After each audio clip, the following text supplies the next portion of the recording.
You are less than 1 hour old, lying wrapped in a hospital blanket. A nurse slides one single finger gently into your tiny open palm. Instantly, your hand clamps shut around it with startling force.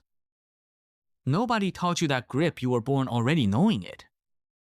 In fact, that grip can be strong enough to hold your whole body weight. Here's the part nobody mentions. You did not learn most of your first moves. You arrived preloaded with dozens of automatic programs called reflexes.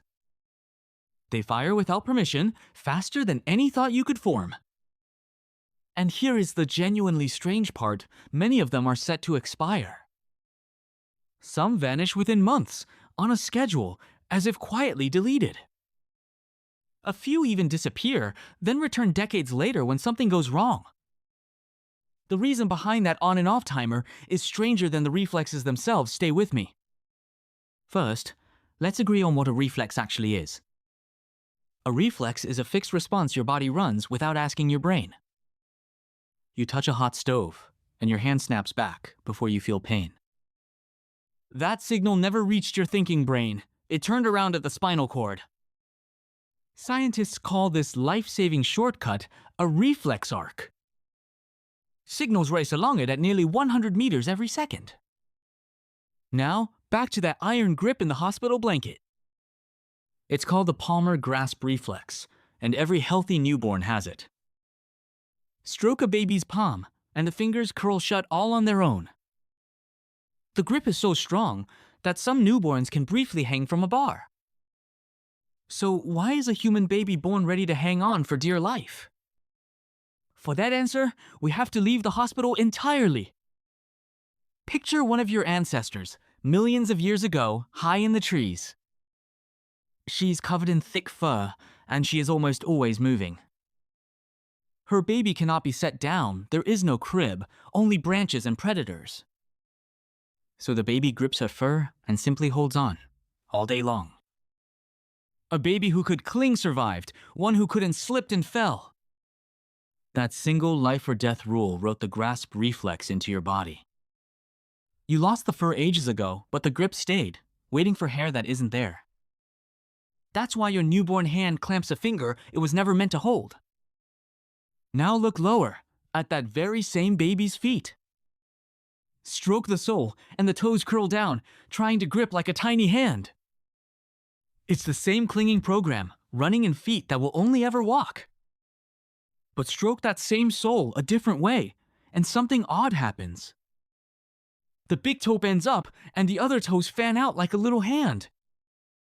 This is the Babinski reflex, named for a French neurologist named Joseph Babinski. In a newborn, that upward fanning toe is completely normal and expected. In a grown adult, the exact same fanning toe becomes a warning sign. Because in a healthy adult, that reflex is supposed to be long gone. If it returns, it can mean the brain's control over the spine is damaged. The reflex never truly vanished. Your grown-up brain was simply holding it down. Remove the brain's grip, and the ancient program switches straight back on. Hold that thought. It is the key to the whole timer mystery. Now back to the newborn, for a test that looks slightly cruel. You hold the baby, then suddenly let its head drop a few centimeters. The arms fly out wide, fingers spread, then sweep back in for a hug. This whole body flail is called the Moro reflex, the startle reflex. It is the closest thing a human owns to a built-in panic button. And like the grip, it points straight back to a life in the trees. A falling baby that threw its arms out might catch a branch, or its mother. The ones who grabbed nothing did not become anyone's ancestor. So your first reaction to falling was written by every ancestor who didn't. By now, you might be sensing a pattern in all of this. Almost every reflex you were born with is a message from a body you no longer have. Take the very first thing you ever did to stay alive. Find food. Stroke a newborn's cheek, and its head snaps toward your finger, mouth already open. This is the rooting reflex, and it has exactly one job: locate the source of milk. Your newborn brain could barely see, but it could aim your entire head at a touch. No thought, no aim, no learning. A cheek is touched, a head turns. Every time. By around 4 months, once you learn to find food on purpose, the reflex quietly retires. The program deletes itself the moment your hunger stops being an emergency. Finding the milk is only half the problem. The other half is knowing what to do next. Put almost anything in a newborn's mouth and it will suck, rhythmically, instinctively. This is the sucking reflex, and it is running before you are even born. Ultrasounds catch babies sucking their thumbs weeks before delivery, rehearsing for a meal that hasn't arrived. Pair it with swallowing and breathing, and you get a rhythm most adults couldn't consciously coordinate. Suck, swallow, breathe, without ever mixing up the order and drowning yourself. It fades near 6 months, right as solid food and a smarter mouth take over. Now hold a newborn upright, let its feet brush a flat surface, and watch what happens. The baby begins to step, one foot, then the other, walking on air it cannot support. This is the stepping reflex, a full walking pattern installed months before your legs can carry you. The wiring for walking is already there at birth. The hardware just isn't finished. So the brain shelves the program, waits about a year, and reboots it as real walking. Some scientists think it never truly leaves. It just goes underground until your legs catch up. The same stepping pattern hides in the spinal cord of nearly every walking animal. Your first steps were a rerun, not a premiere. Here's where it gets genuinely strange. Lower a newborn into water, face down. It does not panic. It does not inhale.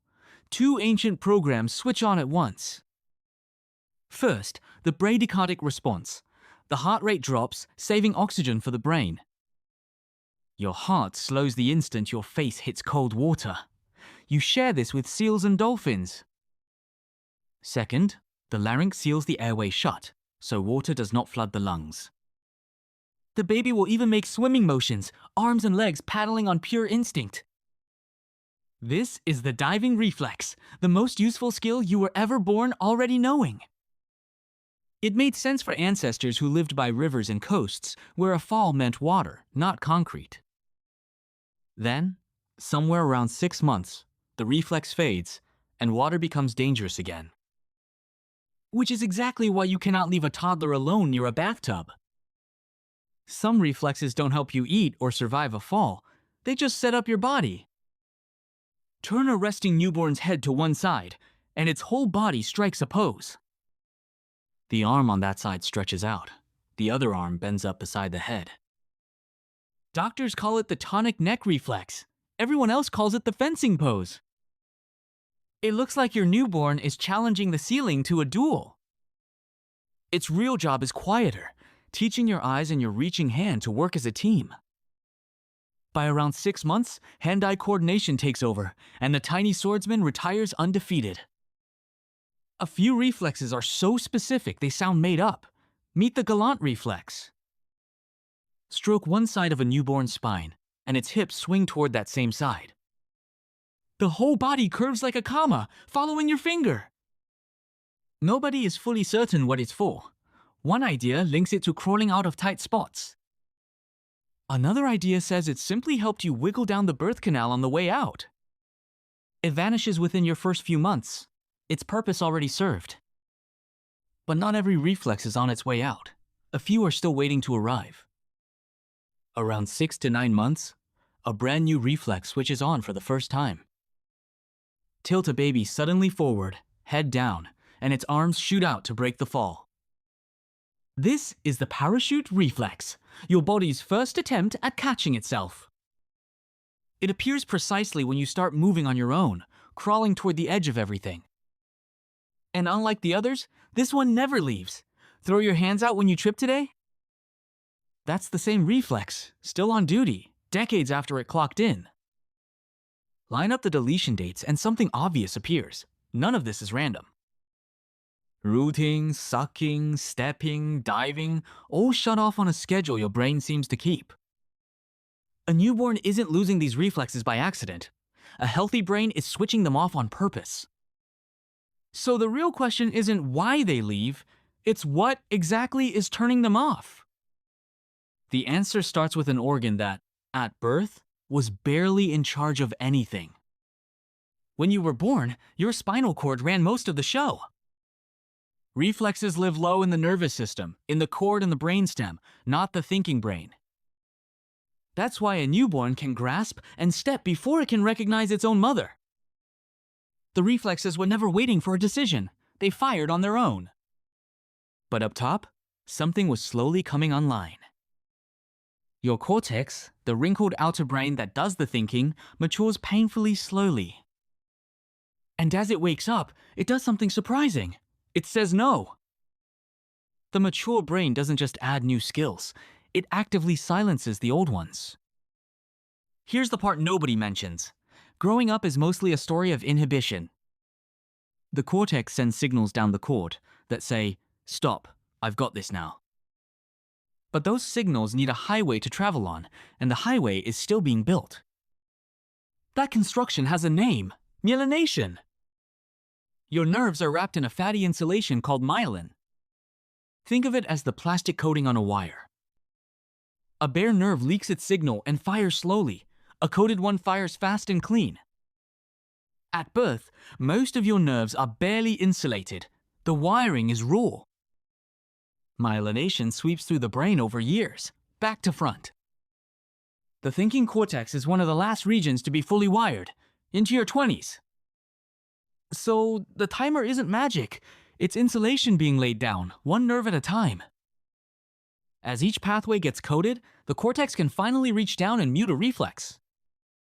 Palmar grasp goes quiet around 6 months. Babinski, around 1 or 2 years old. Each deletion date is just the day its off switch finally got wired in. And this explains the strangest promise from the very start of this video.